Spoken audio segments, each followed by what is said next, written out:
I'm Lee Moore, I'm Rob Moore. and this is the Chinese Literature Podcast. Rob, today we're looking at a poem that was written in San Francisco. This is part of our Not Made in China Chinese Literature series. What's the poem?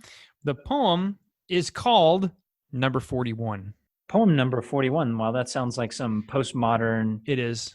It's all about the number 41. It's pretty boring, actually. I don't know why we chose it, but we chose it, Lee, because as you and I have talked about, we are so resolutely apolitical, unopinionated, uncolored by recent events and everything else. We stick to the pure aesthetic beauty of literature, right?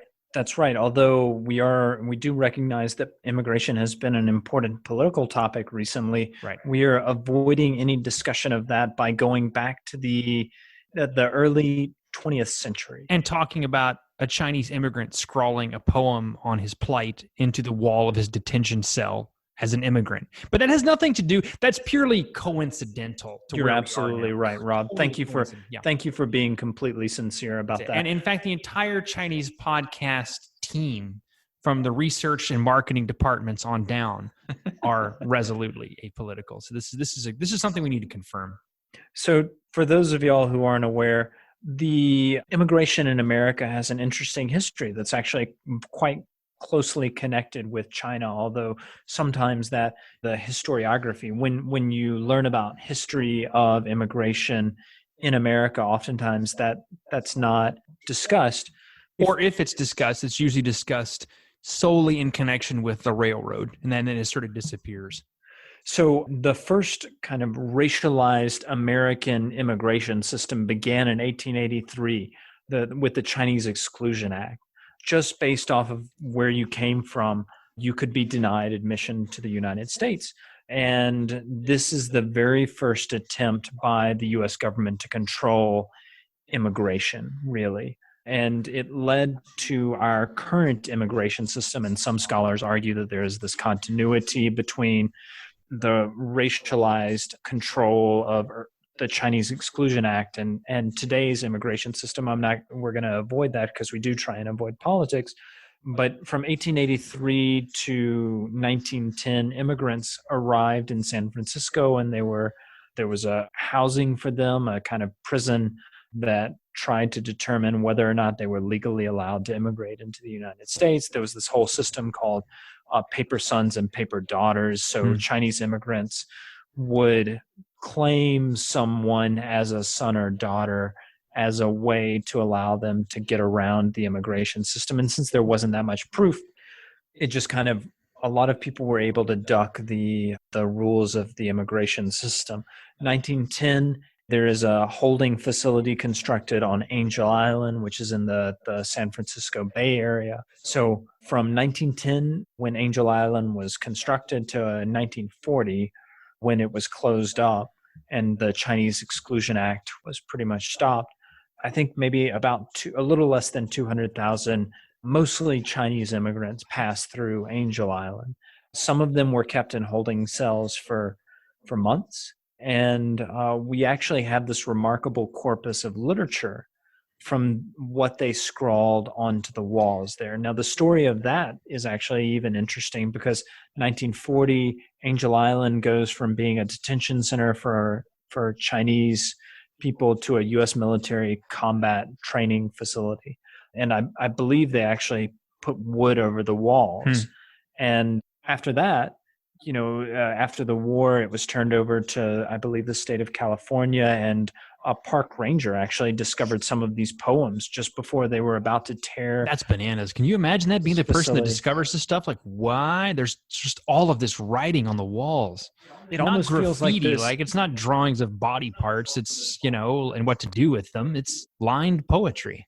Yeah, it seems like Howard Carver, Tutankhamun kind of moment, right? Just kind of stumbling onto something that's this incredibly valuable body of literature. So we're looking, there are, I think, 200 plus poems that have been discovered in the area so far. We're just looking at one. Rob, you were the one who picked out this poem specifically. Why this particular poem? Well, hang on. Maybe we should read the poem first. We'll read it with just a super quick introduction. I'll mention the reason I chose this has nothing to do with the specific writer, because We don't know anything I about mean, the we writer. know the writer's name, right? And that's it, basically. And we know where he's from. And we know where he's from from. Taishan. Yeah, in the In- southern part of China. And I'll get into a little bit why this is the one that really stuck out to me.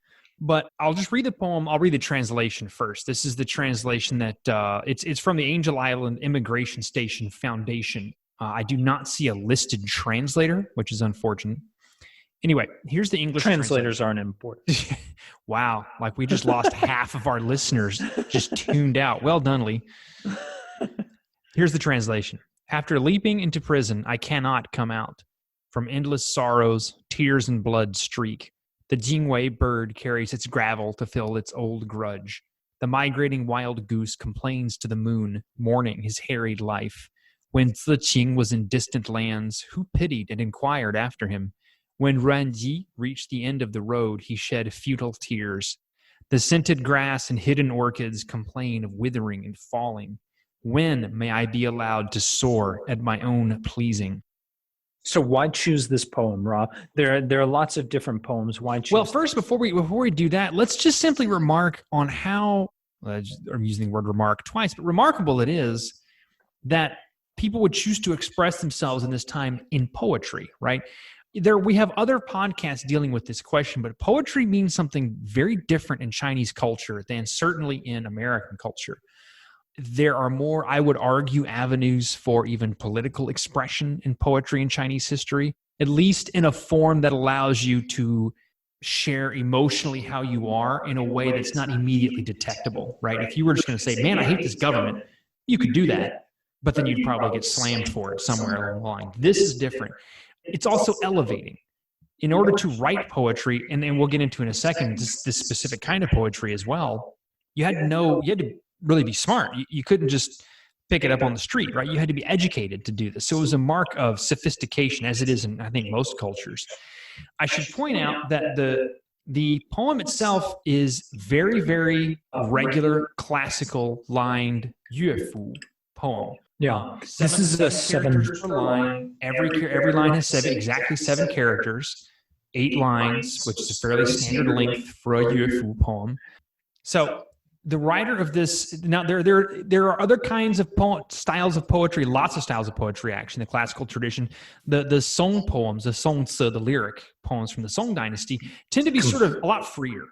Just go with it. Like they're different line lengths. They're supposed to have been adapted to old songs. Yuefu is much more, it's not the most regular, obviously, kind of poetry in the classical tradition, but there were still a lot more rules involved with this than a lot of other styles. Yeah, and this author is definitely familiar with those rules. He's also doing something that's quite interesting. He's making a lot of classical, very astute classical. And that was going to be my next point, is that, go for it, yeah. Very astute classical allusions. And just to kind of like bring some of these out. So the Jingwei bird that Rob mentioned, the Jingwei it's a daughter of the Chinese mythological figure Nuwa. Nuwa was actually married to Fu Xi, the creator of Chinese writing. So Nuwa is very big in Chinese mythology, and her daughter transmorphed into a bird that supposedly brought a rock from the Western mountains to the Eastern oceans, that is from sort of the Himalayas or the Taklamakan Desert, that area at this time, to the Pacific Ocean or the body of water between Japan and China, and tried to fill up the ocean. And this is actually even a Chengyu today. Jingwei Tianhai is actually a common Chengyu that just means like hardworking. Sisyphus, basically. Yeah, Sisyphean. Yeah, there we go. Ziqing, so the line, when Ziqing was in distant lands, who pitied and inquired after him. That's actually an allusion to a Han Dynasty diplomat who was captured by the Xiongnu, one of several Han Dynasty diplomats captured by the Xiongnu. The Xiongnu, by the way, are the same people that we know in the West as the Huns. The Han Dynasty may have pushed them out of the lands of modern-day Mongolia and pushed them all the way east to the Roman Empire. But Ziqing was captured and imprisoned for, I think, 19 years by the Xiongnu. So, it's not that we don't want to unpack everything in this poem. We'll put it up when we put the poem up on the website.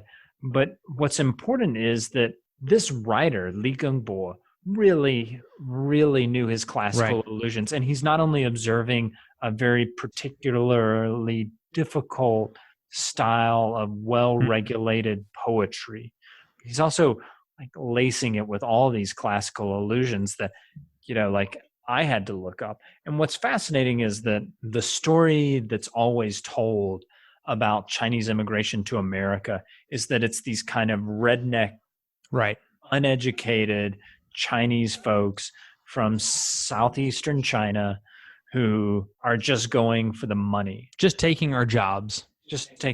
No, we're not going to. That's right. We're not going to be political. We're not going to be political. No. But Li Gengbo, I mean, he may have been coming. We have no idea. No. We know nothing about him. But we can say clearly just by reading his poetry, which is randomly discovered, carved into this building, we can say that Li Gengbo knew his classical references. And what's interesting about that, and this is the reason one of the main reasons I chose this poem, is the wealth of classical references, but also because of those, it would have been very, very difficult to communicate to people exactly how you were educated. Because he was educated in something that nobody in the United States, unless they spoke Chinese, could possibly understand. And really, even if you did speak Chinese, it's not like you and I, just as soon as we started learning Chinese, blam, we're right into the classical poetry tradition. It takes a long time to learn this stuff, right? To be fair, I think that when Westerners studied Chinese back in this era, and I'm thinking of Mario Recchi, I think they did pretty much start out reading this. I don't know if they did. And I know they do read, like there are children's primers in China, like when they start school. But then the Chinese, there's a lot of the school reading books have like this kind of poem. So fair enough. But if you're a Westerner, you're not necessarily, this is sort of getting a feel of the point. This would be people who studied Chinese. How many people were actually studying Chinese at this period in San Francisco? Not many, if any, right? So if you were an immigration officer and this person who knows, maybe he spoke great English. Somehow I doubt it, just because I don't think that was the norm. Let's say he spoke some English. Now you're going to judge by, well, this guy can't really speak. He's clearly coming here because he wants to live here, which means things must suck where he's from, et cetera, et cetera. You have no basis for understanding exactly how educated this person is. And yet, based on this poem, very educated. Super well educated. Not just very well educated, but this is a pretty good poem. I mean, we're not talking, we can't compare him to Du Fu, obviously. This is not Du Fu held in a detention cell, but for a random poem scrawled on a wall, this is a pretty good poem. Maybe. So honestly, I would encourage the listener to go take a look at the website that we're using. This is the Angel Island Immigration Station Foundation. We're looking at poem number 41. Rob, I think that Li Gengbo's poem number 41 is actually one of the worst poems on this page. Wow. There are many other better poems. What I think is really fascinating, and I'm glad you chose it, is that it's so laced with these classical allusions that we can say Li Gengbo was not only very intelligent, but he was also so super well educated. And to be super well educated in Chinese largely meant you were of a kind of the upper crust, right? In terms of class. You can't, no kids from a poor family. I mean, there are stories of kids from poor families learning the Confucian classics and mastering them. But in reality, that's very difficult. You just have to have a lot of time sitting around reading these boring texts. And most of these kids were working and contributing to the family's economy. I think there are actually much better poems in this collection. I would agree, yes. And there are some that are actually there is a poem that alludes to Li Bai. So there is a poem that actually alludes to Li Bai. I'm looking at poem number 24, which is called Random Thoughts Deep at Night. And it does seem to be clearly drawing off of one of Li Bai's most famous poems. Right, the one about looking at the moon. Mm-hmm. Yeah, I actually think this is a much more interesting poem, but it doesn't say as much in terms of the socio-political points. That right, and I think one of the reasons that I chose this poem because of its classical references is because of the opacity for any sort of, even for, it's in some ways, even for us, we had to look these references up. I say you had to look these references up, whatever. Let's be honest, I didn't look anything up. I just went, wow, that's hard. I don't know what that means. That must be cool. Whereas comp literature. That's just There's comparative literature for you. Those of us in comp lit depend on our national literature colleagues to do all the work for us while we come up with the interesting and publishable arguments. But it's fascinating to see this because there's a level of access with the best of, say, Li Bai Du Fu, even some of the song lyric poems, when it's writing so much about nature, about the moon, about feelings. I've taught Du Fu to undergrads, and they're very surprised at how accessible some of his stuff is. Not when you start getting classical references. Then everyone goes, what is this talking about? And that's part of the point. Well, a Chinese reading audience, they would know exactly what these were. Like, no question. It would be like us using Sisyphus or Samson or Moses. Any classical reference in our culture, you wouldn't even ask what it is. But as soon as you try to cross over, what? And it's interesting because this is such a fascinating part of immigration. It reminds me of my favorite writer, the Polish poet Czesław Miłosz, who won the Nobel Prize for Literature in 1980. Yeah. He was a giant of Slavic poetry for years and years. But when he taught at Berkeley, people didn't have any idea who he was. And when he won the Nobel Prize in 1980, they asked Miłosz, hey, so, how's this been? How do you feel about it? He says, well, I'm mostly happy about it because they gave me a parking space close to the door, right? Because no one knew that he was even a big deal until he won an award that they all knew, right? Because how would you have any idea, right? In your midst, you have one of the greats. You really don't even know. So in other words, framing poetry and context is super important. And if you lack that context of the kind of Chinese cultural understanding and the literary understanding, then you're just going to kind of be lost when you see that. And I imagine that's what this California State Park official, when they're going to preparing to tear down this whole Angel Island facility, which Angel Island, again, is kind of like the Ellis Island of Chinese Americans, in the same way that all of these people came through Ellis Island. Right. All of these Europeans came through. Irish, Italians, et cetera. Jews. Mm-hmm.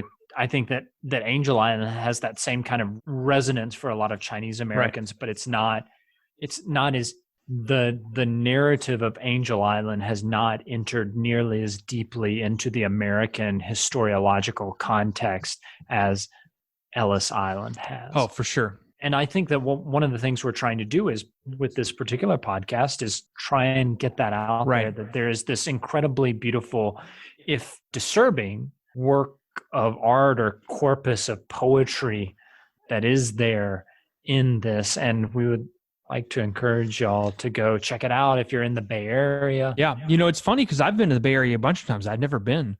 But it's well worth reading, and presentation is everything. If I just had a book of these poems and that's it, I didn't know where they were from or who wrote them, I'd go, not bad. But knowing that it's written by an immigrant and they wrote it literally carved into the wall. Yeah. That's a different thing entirely. I think it also speaks to the power that literature, particularly in a Chinese context, can have, the emotional waves that can wash over people in a Chinese context that maybe is more difficult for people today, I think, to understand. Although, I mean, I don't know if that's... Well, no, I think I would have to agree. Although, I think that's one of the things that gets lost. And I'm only going to just mention this briefly. Otherwise, we'll get ourselves into a 3-hour conversation. When artistic forms really open up and just completely change, because by 1910, the Qing dynasty is not yet overthrown. It's about a year away from finally crumbling and being tossed out the window. But, the civil service exams, the long-running, several thousand-year-old exams, were really only gotten rid of a decade or so before this. So 1905. Yeah, exactly. Well, or so, but I was thinking 02 for some reason. But anyway, and decade sounds cooler than 5 years. I don't know. It's just, it has more weight. I'm a poet. You're not. I like facts, Rob. Yeah, that's why you're in the non-publishable area of academia. Anyway, I'm going to be famous, but no, but it's you're still dealing with an accepted sort of corpus, right? A canon, right? These are things you learn if you want to sound smart, and even after the exams are over, this is still what you read. And to some extent, even today, right? Even if you want to demonstrate you're smart and you can recite Du Fu or Li Bai, that says something. If you can recite Haizi, I think people will think you're cool, but not necessarily smart, you know? That's a horribly superficial gloss, but no, I think there's some validity to that. And I mentioned that the poem alludes to a Chengyu, right? That is Jing Wei Tian Hai. So the fact that people are still like, when Chinese people use Chinese, if you use those Chengyu that allude to classical things, right, rhetorically, it's much more powerful. And I think that in the poem that we're looking at, poem number 41, rhetorically, one of the things that would make it powerful for a Chinese reader at the time is that it's got all of these cool classical exactly.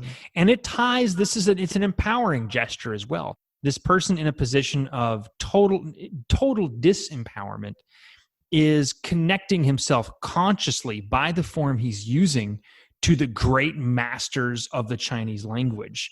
Not comparable in this. I mean, he's not saying I am Du Fu, but he's connecting himself to the same tradition, right? He's calling to mind much older and more venerable sources in a place where none of that exists. So it's a way of adding power to his situation. Rob, I think it's about time that we wrap up. Any final thoughts on poem number 41 from Angel Island Immigration Just Center? Everybody go read the collection. You know, it's not super tough. I mean, it's right there online. Solid. Yeah. We'll post the link up anyway, right? Yeah, we'll put the link up for sure. And read it. We're not political. We're not going to make a huge political statement, but this is an interesting period in American history. This particular aspect, like Lee mentioned, how many of you know that much about Angel Island? Probably a lot if you studied Chinese literature, but if not, you probably don't know that much, right? I'll bet most people don't. If I could recommend one book, go for it. For thinking about this period, Erica Lee has a book called At America's Gates, which looks at the history of Chinese immigration to America after 1883, after the Chinese Exclusion Act. I think it's a fascinating read. She offers a lot of insights. I would highly recommend that y'all pick up a copy. It doesn't talk anything about the poetry as far as I can remember, but it has a lot on the history that will contextualize these poems for you. So pick that up, check out the poems and the rest of this website, and enjoy. Yeah. All right. Well, I'm Lee Moore. I'm Rob Moore. And this is the Chinese Literature Podcast.